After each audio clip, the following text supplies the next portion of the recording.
은혜가 가득한 주일입니다. 오늘은 하나님 앞에서 주신 복과 약속을 우리가 누리기 위해선 하나님 앞에 우리가 어떻게 살아가야 되는지에 대해서 함께 나누겠습니다.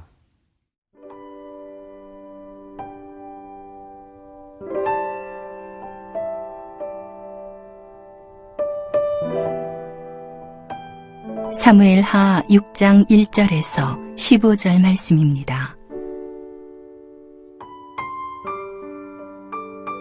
다윗이 이스라엘에서 뽑은 무리 3만 명을 다시 모으고 다윗이 일어나 자기와 함께 있는 모든 사람과 더불어 바알레 유다로 가서 거기서 하나님의 궤를 메어오려 하니 그 궤는 그룹들 사이에 좌정하신 만군의 여호와의 이름으로 불리는 것이라. 그들이 하나님의 궤를 새 수레에 싣고 산에 있는 아비나답의 집에서 나오는데 아비나답의 아들 우사와 아효가 그 새 수레를 모니라. 그들이 산에 있는 아비나답의 집에서 하나님의 궤를 싣고 나올 때에 아효는 궤 앞에서 가고 다윗과 이스라엘 온 족속은 잣나무로 만든 여러 가지 악기와 수금과 비파와 소고와 양금과 제금으로 여호와 앞에서 연주하더라. 그들이 나곤의 타작마당에 이르러서는 소들이 뛰므로 우사가 손을 들어 하나님의 궤를 붙들었더니 여호와 하나님이 우사가 잘못함으로 말미암아 진노하사 그를 그곳에서 치시니 그가 거기 하나님의 궤 곁에서 죽으니라. 여호와께서 우사를 치심으로 다윗이 분하여 그곳을 베레스 우사라 부르니 그 이름이 오늘까지 이르니라. 다윗이 그날에 여호와를 두려워하여 이르되 여호와의 궤가 어찌 내게로 오리오 하고 다윗이 여호와의 궤를 옮겨 다윗성 자기에게로 메어가기를 즐겨하지 아니하고 가뎃 사람 오베데돔의 집으로 메어간지라. 여호와의 궤가 가뎃 사람 오베데돔의 집에 석 달을 있었는데 여호와께서 오베데돔과 그의 온 집에 복을 주시니라. 어떤 사람이 다윗 왕에게 아뢰어 이르되 여호와께서 하나님의 궤로 말미암아 오베데돔의 집과 그의 모든 소유에 복을 주셨다 한지라. 다윗이 가서 하나님의 궤를 기쁨으로 메고 오베데돔의 집에서 다윗성으로 올라갈새 여호와의 궤를 맨 사람들이 6걸음을 가매 다윗이 소와 살찐 송아지로 제사를 드리고 다윗이 여호와 앞에서 힘을 다하여 춤을 추는데 그때에 다윗이 베에봇을 입었더라. 다윗과 온 이스라엘 족속이 즐거이 환호하며 나팔을 불고 여호와의 궤를 메어오니라. 다윗은 하나님의 이름을 이스라엘에게 알려주길 원했습니다. 블레셋과의 많은 전투와 그리고 사울의 아들이었던 이스보셋과의 7년 6개월 동안의 갈등 이후에 그가 이제 첫 번째 공식적인 국정을 시작하면서 행했던 선택은 하나님의 법궤를 다시 가져오는 일이었죠. 2절을 함께 읽겠습니다.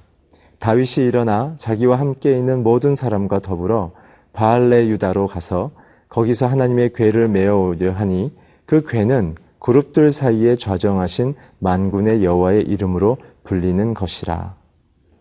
다윗은 자신에게 주어진 권력을 자기의 힘과 자기의 능력을 펼치는 대로 쓰려 하지 않고 하나님이 누구이신지를 선포하기 위하여 그는 첫 번째 행동을 했습니다.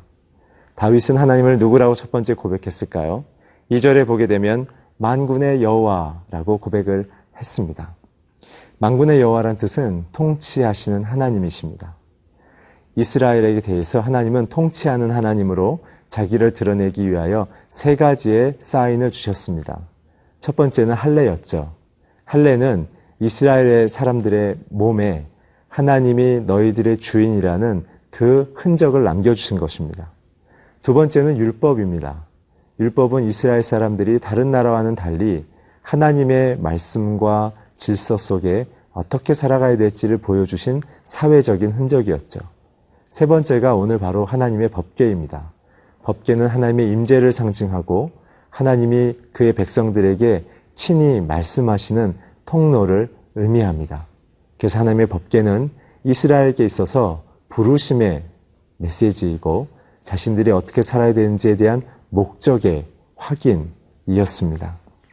그래서 다윗은 그 궤를 다시 메어서 가져옴을 통해서 이스라엘에게 이루기를 원하시는 하나님의 뜻과 그 통치자 하나님을 다시 백성들에게 알려줌을 통해 자기의 국정을 시작하려고 했습니다. 자신의 위치, 국가의 통치 이념, 국민에 대한 태도, 그리고 개인의 삶에 대한 고백 모두가 하나님의 통치와 다스림으로부터 출발한다. 그것이 오늘 다윗이 궤를 메고 오려는 그 목적이자 믿음의 고백이었습니다. 두 번째, 다윗은 어떻게 하나님을 고백하고 있을까요? 6절과 7절을 함께 읽겠습니다.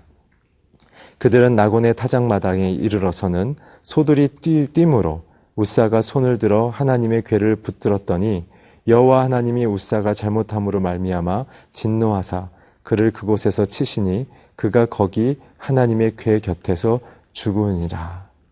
두 번째로 드러나시는 하나님은 거룩하신 하나님이십니다. 하나님은 이스라엘 백성에게 성결, 경건한 삶에 대한 요청을 하고 계십니다. 하나님의 말씀에 그리고 목적에 순종하라는 말씀이시죠. 오늘 우사가 죽은 이유는 사실은 민수기 4장 15절에 기초하고 있습니다. 진영을 떠날 때에 아론과 그의 아들들이 성소와 성소의 모든 기구 덮는 일을 마치거든 고앗 자손들이 와서 맬 것이니라. 그러나 성물은 만지지 말라. 그들이 죽으리라. 회막 물건 중에서 이것들은 고앗 자손이 맬 것이며. 오늘 우사가 죽은 이유는 두 가지인데 그가 하나님의 성물에 손을 댔다는 것과 그가 고앗 자손이 아니라는 것이죠. 하나님이 주신 그 뜻과 목적을 오늘 우사는 자기의 마음대로 행동함을 통하여 하나님의 진노를 받았던 것입니다. 오늘 타작마당이라는 것은 평평한 평지임에도 불구하고 소들이 날뛰었던 것은 이 모든 과정에 대해서 하나님이 옳지 않다는 메시지를 주셨던 것이죠. 오늘 다윗은 2절에 읽었던 것처럼 궤를 메고 오려는 그 뜻을 이해했지만 그러나 우사에게 그것을 온전히 잘 전달하지 못했습니다. 오늘 우리가 이것을 보면서 무엇을 묵상해야 됩니까? 우리는 하나님의 뜻을 알매도 불구하고 자기에게 주신 복과 기쁨에 도취되어서 하나님의 뜻을 온전히 순종하지 아니할 때 우리는 또 다른 고난과 어려움을 겪을 수도 있다는 것입니다. 자신의 목적만 생각하여 과정을 잊어버리고 결과만 이루려 한다는 것, 결국은 하나님의 뜻을 존중하는 것이 아니라 내 뜻과 내 목적만을 이루려고 하는 잘못된 신앙의 태도가 있다면 그것은 하나님의 승리 속에서도 구별되어지고 버려야 될 거룩의 태도라는 것입니다. 오늘 하나님께서 우리에게 주시는 만군의 여호와 하나님, 거룩한 하나님을 기억하며 우리가 다시 한번 하나님이 주신 인생의 부르심을 기억하는 복된 주일이 되기를 바랍니다.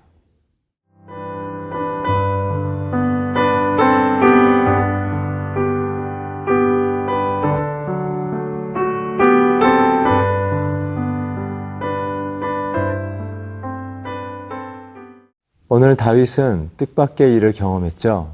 하나님의 궤를 가져오다가 우사가 죽는 일을 경험했습니다. 그러면서 다윗에게 들어왔던 반응은 두려움입니다. 우리가 9절부터 11절을 함께 읽겠습니다. 다윗이 그날의 여호와를 두려워하여 이르되 여호와의 궤가 어찌 내게 오리요 하고 다윗이 여호와의 궤를 옮겨 다윗성 자기에게로 메어 가기를 즐겨하지 아니하고 가드 사람 오벳에돔의 집으로 메어 간지라. 여호와의 궤가 가드 사람 오벳에돔의 집에 석 달을 있었는데 여호와께서 오벳에돔과 그의 온 집에 복을 주시니라. 다윗이 갖고 있는 두려움의 그 근원은 무엇입니까? 그것은 바로 하나님의 뜻과 그 방법을 본인이 간과했기 때문에 찾아온 하나님에 대한 죄스러움과 또한 그 하나님의 진노에 대한 두려움입니다. 자신의 권위자이신 하나님을 다윗은 발견한 것이죠. 하나님이 자기를 왕으로 세워줬던 것을 기억했지만 그러나 하나님의 권위가 이렇게 즉각적이고 분명할 줄은 그가 상상하지 못했을 것입니다. 오늘 자신의 성공에 마음이 흔들렸을지 모르겠습니다. 1절에 보게 되면 다윗이 이스라엘에서 뽑은 무리 3만 명을 다시 모으고 라는 구절이 있습니다. 다윗의 한마디에 3만 명의 정예 부대가 모였던 것이죠. 다윗은 하나님이 주신 감사라고는 생각했지만 아마 그 마음 한 부분에서는 자신에게 주어진 힘의 그 기쁨을 누렸을지 모르겠습니다. 오늘 다윗은 자신의 내면 안에 있는 그 기준을 하나님께 다시 회복하기 위한 석 달을 보낸 것으로 묵상합니다. 그랬을 때 오베데돔이라는 한 가드 사람의 집으로 이 성을, 이 궤를 옮겼죠.